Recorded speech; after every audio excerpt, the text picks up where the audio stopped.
Бүгінгі видео трилингвал бөпелер туралы аңыздар. Аңыз дегеніміз ол миф.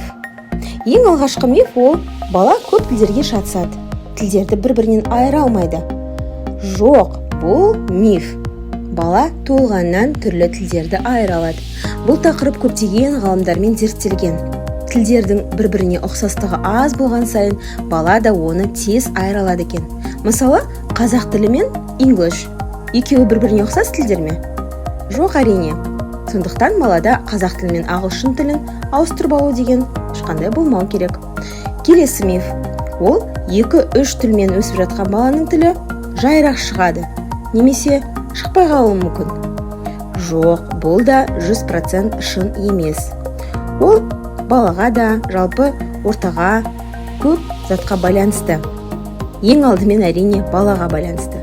Бірақ қолданатын тіл көптігі баланың сөйлей бастау жылдамдығына еш әсері жоғы ғалымдармен дәлелденген.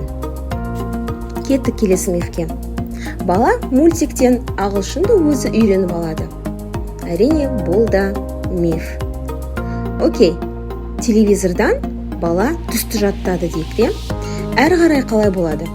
Баламен күнделікті өмірде де сөйлеспейінше, толығымен тілді тек мультиктен үйреніп алады деп ойлаудан алшақ болуыңызды өтінемін. Әрине, сіздің көңіліңізді түсіріп, немесе антимотивация бергім келмейді. Бірақ тек телевизордан үйренудің нәтижесі болмау ықтималдығы өте жоғары. Келесі миф.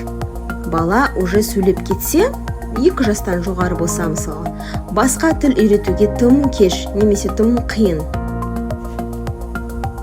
Қиыншылықтар әрине кездесуі мүмкін, бірақ не нәрсе оп-оңай болады?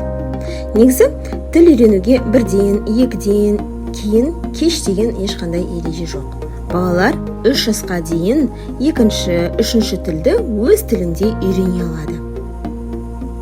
Әрі қарайда балаларда шет тілін үйрену ересектерге қарағанда оңайырақ жүреді.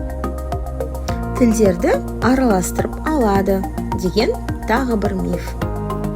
Тілдерді бала араластырмайды, себебі ол тілдерді айыра алады.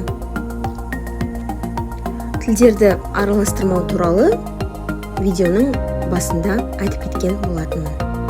Бұл зерттеулер жөнінде мен babycenter.com сайтынан оқыдым және қазақ тіліне аудардым.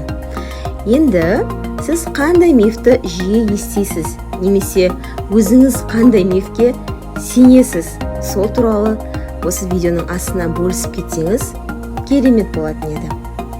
Видеоны тыңдағаныңызға, осы видеоға қызығушылық білдіргеніңізге үлкен рахмет. Сау болыңыз!